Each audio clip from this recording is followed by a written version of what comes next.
네, 글로벌 증시 마감 시황 전해드리겠습니다. 뉴욕 증시, 유럽 증시 모두 좀 방향성을 탐색하는 모습으로 조금은 약세 흐름을 보여줬습니다.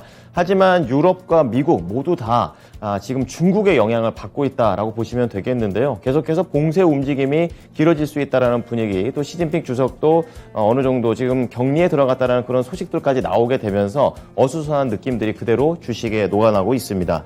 자, 이날도 다우지수가 상대적으로 선방하는 모습이 이어지고 있습니다. 최근에 이제 이런 모습들이 계속 연속성을 가지는데요. 다우지수 0.1% 밀리고요. S&P 500 지수 0.3%, 그리고 나스닥 지수는 1% 이상 밀리게 되면서 이날 기술주 중심에서도 이제 시가총액 상위 종목들, 특정 종목들이 하락을 하게 되면서 이런 지수 자체를 끌어내리는 모습들이 연출이 됐습니다. 자, 오늘의 키워드는 지표와 유가, 그리고 발언과 관련된 그런 내용들인데요. 첫 번째는 바로 지표 보겠습니다. 자, 봉쇄 움직임 때문에 계속 불확실한 움직임들이 이어지는 가운데 10월 시카고 연은 전미 활동 지수가 나왔습니다. 마이너스 0.05. 마이너스 0.05면 얼마 되지 않기 때문에 크게 좀 부담이 없겠구나 싶었지만 그 전에 앞에 세 달을 보시게 되면 전부 다 플러스를 기록하게 되면서 활동 자체가 경제가 성장하고 있구나라고 인식을 하고 있었습니다. 하지만 지금 4개월째 다시 마이너스로 전환이 되게 되면서 최근 한 6개월의 흐름을 보게 되면은 마이너스에 갔다가 플러스로 전환됐고 다시 마이너스로 가는, 그러니까 뚜렷한 방향성이 6개월 이상 나오지 않고 있는 그런 상황이 되겠습니다. 그렇기 때문에 시장에서도 아직까지 지금 이 금리 인상에 대한 내용들, 그리고 그것 때문에 일어나온 고인플레이션을 어떻게 잡을지에 대한 방향성이 정확히 안 나왔다라는 점, 이날 시장의 악재로서 작용을 했습니다. 자, 두 번째로 악재로 나왔던 것이 바로 이 월스트리트의 보도가 되겠습니다. 바로 이 오펙과 오펙 플러스의 지금 산유국들의 그런 증산 소식이 나오게 되면서 장중에 그야말로 롤러코스터를 타는 모습을 보고 있습니다. 지금 준비된 차트를 보게 되면요, WTI 선물 이제 5분 단위로 끊어서 본 봉이 되겠습니다.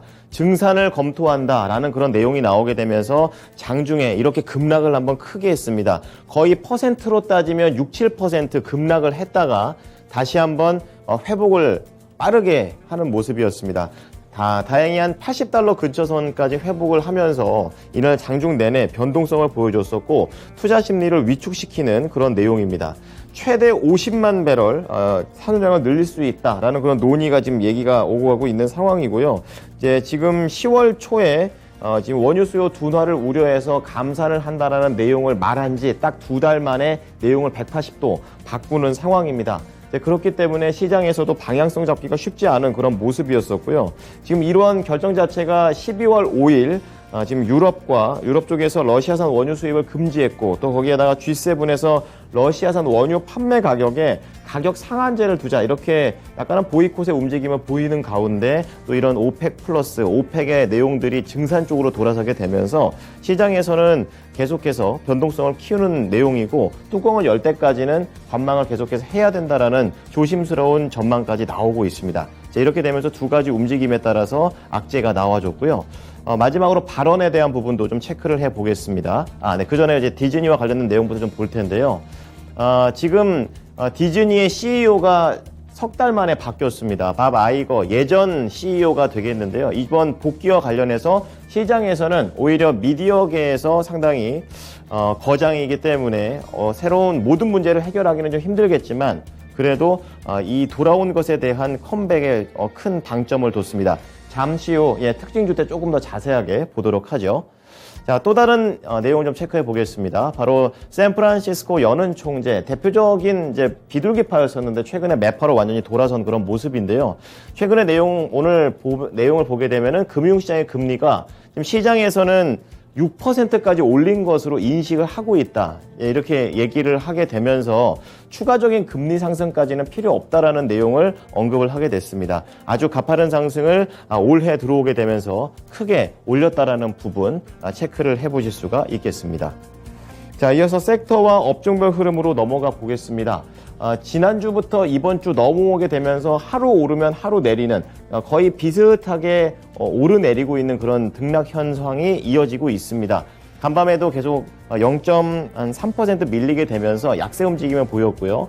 가장 좋았던 게 필수 소비재가 되겠습니다. 식음료 쪽에서 상대적인 강세를 보이고 있는데요. 이것도 어제 말씀드렸던 거랑 비슷하죠. 뭐 월마트라든지 인플레이션이 있어도 반드시 먹고 살아야 되는 부분을 돈을 써야 되기 때문에 그것 관련된 종목들이 상대적인 강세를 계속 띄고 있는 것이고요. 반대로 경기 소비재, 이제 이 안에는 테슬라가 있는데요. 잠시 후 보시겠지만 테슬라가 급락을 했습니다. 이 부분과 관련 것도 섹터를 끌어내리는 재료가 됐고, 변동성을 보이고 있는 원유 시장 때문에 에너지 관련된 종목들은 오르는 것보다는 내리는 쪽으로 베팅을 하게 되면서 하락 마감을 했습니다. 자, 이어서 종목을 좀 자세히 보겠습니다. 지금 이날 시장에서 가장 좀 문제가 됐던 것은 이제 원유도 원유지만 IT 종목 중에서는 애플, 그리고 애플과 관련된 종목들이 전반적으로 약했었고요. 여기 보시다시피 테슬라도 6.8%나 하락하게 되면서 밑에 있는 GM과 포드, 그리고 중국 자동차들, 전기차들이 전반적으로 약세 흐름을 보였습니다. 오늘도 국내에서도 연결을 해보셔야겠는데요. 자, 우선 시가총액 1위 애플이 2.1% 이상 하락을 하는 모습이었습니다. 여기에서 악재가 되는 것은 역시나 앞서 말씀드렸던 중국 얘기가 되겠습니다. 지금 중국의 폭스콘에서 지금 고용을 하겠다라고 얘기를 하면서 애플이 올라갔었는데 봉쇄 움직임이 나오면서 다시 고용이 일시 중단됐다라는 보도가 나왔습니다. 이제 그렇게 되면서 애플이 2.1% 하락을 하게 됐고요. 이번 분기에 대한 매출 우려까지 커졌다라는 점이 악재였고요.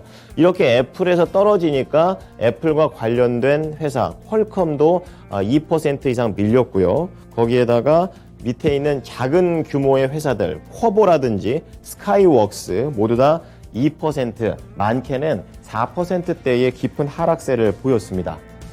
자, 중간으로 넘어와 보시면 또 대표적인 전자 상거래 업체 아마존입니다. 1.7% 하락을 하면서 부진한 모습을 보여주고 있는데요. 통상 연말이 되면 이런 블랙 프라이데이라든지 쇼핑 시즌에 기대를 걸게 되면서 종목이 올라갑니다. 하지만 올해는 인플레이션에 대한 압박이 그만큼 큰 것으로 해석이 되고 있는데요. 지갑이 안 열릴 수도 있다라는 그런 내용 속에서 1.7% 하락하면서 다시 한번 이 연말 산타 랠리에 대한 빨간불이 켜져 있는 그런 상황입니다. 자, 그리고 그 옆에 있는 테슬라 보시겠습니다. 6.8% 하락을 하게 되면서 전반적인 전기차의 투자 심리를 누르는 그런 내용인데요. 여기에서 악재가 됐던 건 어제 말씀드렸던 리콜 소식이 계속 악재가 되고 있고요. 여기에다가 가상화폐가 또 흔들렸습니다. FTX 사태 이후로 계속해서 불안한 나날들을 보내고 있는 가상화폐 시장이 되겠는데요. 이것 때문에 테슬라가 많이 밀렸었고, 여기에 국제 유가가 변동성을 보이고 있다는 것도 전기차 시장에는 악재로서 작용을 했습니다. 그래서 테슬라가 6.8, 그리고 스타트업 중에서 리비안이 6.3, 그리고 중국의 전기차 3인방 중 하나인 니오가 4.3% 밀렸고요.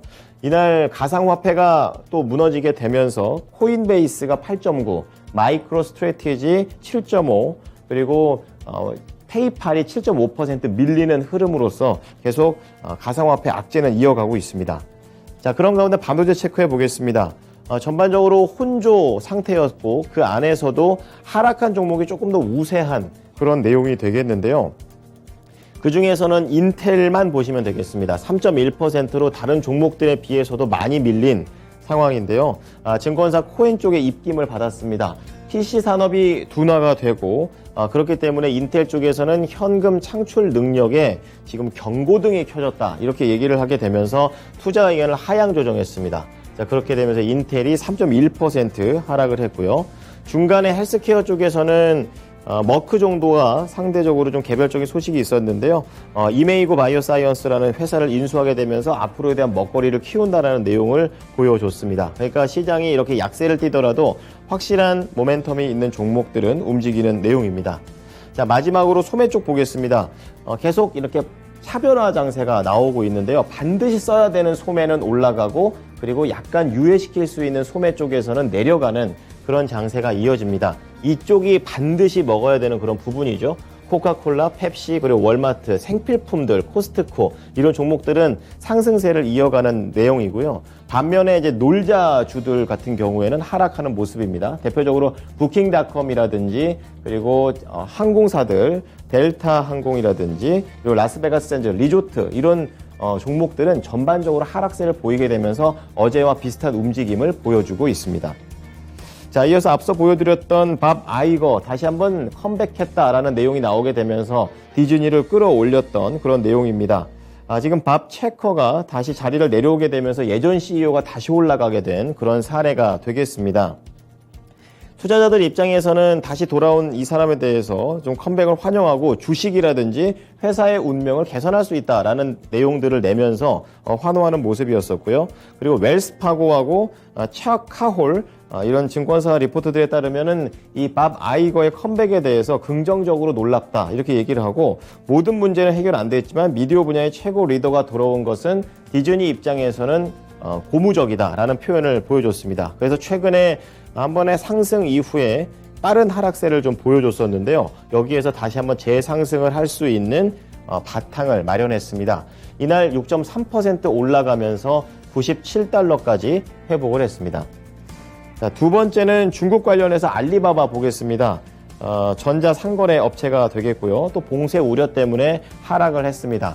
알리바바가 대표적인 것이고요. 뭐 징둥닷컴이라든지 뭐 바이두 이런 종목들 전부 다 밀리게 되면서 뉴욕 증시에 상장되어 있는 중국 ADR 이런 주식들이 전부 다 하락을 하는 모습이었습니다.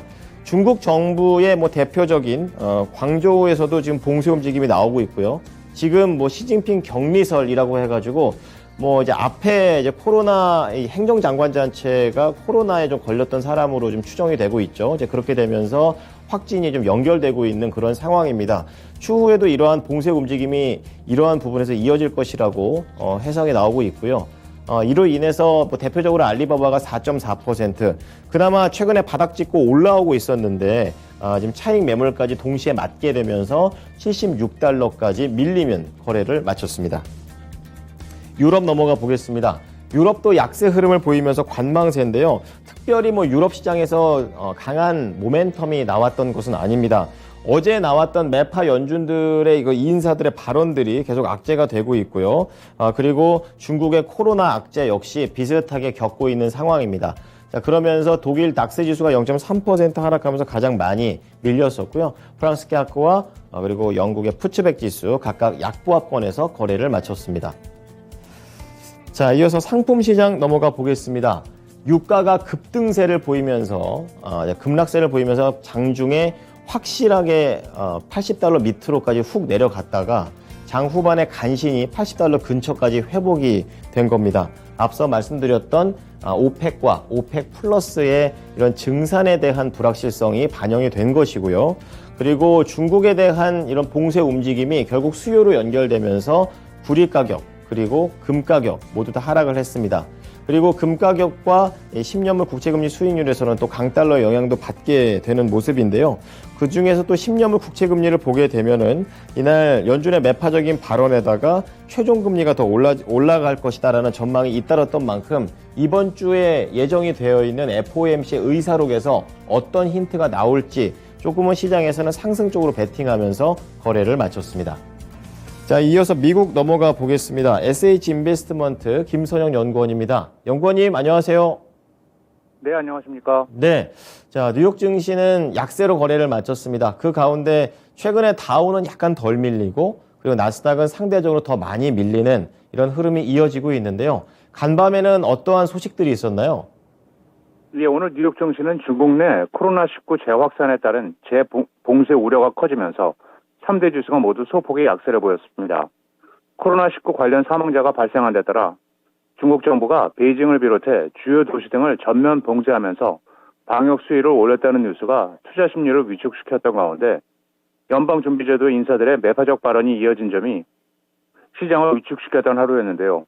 수잔 콜린스 보스턴 연방은행 총재는 물가 안정을 회복하는 것은 여전히 급선무이며 해야 할 일이 많다면서 75 베이시스 포인트 금리 인상 카드가 아직 테이블 위에 있다고 밝힌 가운데 연준은 오는 11월 23일 최종 금리와 인상 기간 등을 가늠해 볼 수 있는 11월 FOMC의 의사록을 공개할 예정입니다. 한편 미국 최대 쇼핑 시즌인 블랙 프라이데이를 앞두고 대형 소매 관련 업체들의 주가가 대부분 강세를 보였으며 10년 이상 회사의 전성기를 이끌었던 밥 아이거 전 CEO가 복귀한다는 뉴스로 월트 디즈니의 주가가 6.3% 급등한 점이 오늘 주가 지수의 추가 하락을 저지했다는 분석입니다. 한편 지난 2008년 금융위기를 예고해 명성을 얻은 신용평가사 무디스의 수석 이코노미스트 마크 잔디가 내년도 미국 경기 침체 확률을 50%로 평가했다는 소식입니다. 그는 비즈니스 인사이더와의 인터뷰를 통해 연방준비제도가 약간의 행운과 함께 경기 여착륙 성장하면서 선택을 하면 경기 침체가 아니라는 것이라며 내년 실업률은 현재 3.7에서 4%를 조금 넘는 등 경제가 느린 속도로 성장할 것이라면서 주택시장 침체에 관련해서는 실제 수요가 팬데믹 최악의 시기보다 낮다며 지난 금융위기 때와 수준의 감소세라면서 다만 2008년과 지금은 중요한 차이가 있다며 당시의 주택가격 하락은 전국의 몇 군데에 집중됐지만 지금은 모든 주에서 가격 하락이 확산될 것이라며 주택시장이 회복되려면 주택담보대출 금리의 상승세가 완화되고 물가가 하락하며 소득은 증가해야 한다면서 만일 경기 침체가 온다면 주택가격의 낙폭은 최대 20%에 가까울 것이라고 경고하고 있습니다.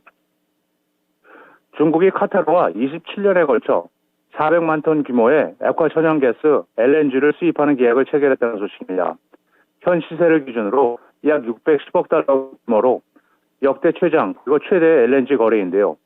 카타르 에너지와 중국의 석유 화공 그룹인 시노펙은 이 같은 내용의 계약을 체결했다고 밝히며 카타르 에너지는 2026년부터 노스필드 이스트, 즉 NFE에서 LNG를 생산해 시노펙에 공급할 예정인 것으로 알려지고 있습니다. NFE는 세계 천연가스 매장량의 10%를 차지하는데요. 중국은 세계 최대 수입국이며 카타르는 미국과 호주와 함께 세계 최대 LNG 생산국으로 꼽히고 있는 가운데 카타르 에너지는 이번 계약으로 양국의 관계가 더 공고해질 것이라면서 중국의 증가하는 LNG 수요 속에 도움이 될 것을 기대한다고 밝힌 가운데 카타르 에너지는 노스필드 지역 가스전 확대와 함께 LNG 수송 능력을 키우고 한국과 중국 두 선수의 LNG 운반선을 잇따라 발주하며 올해 건조 계약을 체결한 것만 60척이 넘는 가운데 이들은 앞으로 LNG 운반선을 추가로 40척가량 더 발주할 계획이라고 덧붙이고 있습니다. 자, 이어서 종목 얘기로 넘어가 보겠습니다. 이날 전반적으로 약간은 이제 혼조 국면 속에서 지금 헬스케어 종목 중에 머크를 좀 보도록 하겠는데요. 인수 소식이 있습니다. 확실히 또 이날 상승하는 머크였습니다. 세부적으로 알려주시죠. 예, 그렇습니다. 대제약사 머크의 인수로 샌프란시스코에 본사를 두고 있는 제약업체 이마고 바이오사이언스의 주가가 오늘 104%가 폭락, $35 59센트의 거래를 마쳤습니다. 머크는 이마고 바이오사이언스를 현금으로 주당 $36, 총 13억 5천만 달러에 인수한다고 밝혔으며 이것은 이마고 주식에 대해 주당 $36로 책정된 것으로 금요일 종가 대비 약 107%의 프리미엄이 적용된 건데요. 지난해 7월에 상장된 이 회사는 골수, 증식성 신생물 및 기타 골수 질환을 치료하는 약물을 개발하는 업체입니다. 한편 머크의 로버트 데이비스 회복영양제는 이번 인수로 혈액학 분야에서 입지를 강화할 수 있을 것을 전망하고 있는 가운데 머크 주가는 2.3%가 상승한 111센트의 거래를 마쳤습니다. 마지막으로 내일은 리스크의 대기업 지수가 발표되고 바이두, 토데스크, 베스트바이, 에버크롬비 앤 피치, 달러트리, 아날로그 바이시스, 노스트론, 일렉트로닉, VM, 딕스 스포팅스, 벌링턴 스포츠, 어메리칸 이글 라우스, 워너 뮤직그룹, 덱더박스, 커네디안 솔라, 그리고 VIP숍 홀딩스가 지난 분기 실적을 발표합니다. 네, 지금까지 SH인베스트먼트 김선영 연구원이었습니다. 연구원님 잘 들었습니다. 네. 자, 지금 외신으로 또 연결을 해보겠는데요. 지금 골드만삭스 쪽에서 내년에 대한 전망을 내놨고요. 또 거기에다가 클리브랜드 여는 총재의 매파적인 발언들, 그리고 사우디아라비아 쪽에서 방금 간밤에는 증산에 대한 내용 때문에 출렁였었는데 그것과 관련된 어떤 추가적인 내용들이 나왔다고 합니다. 거기에다 디즈니 소식까지 함께 들어보도록 하겠습니다. 외신센터입니다.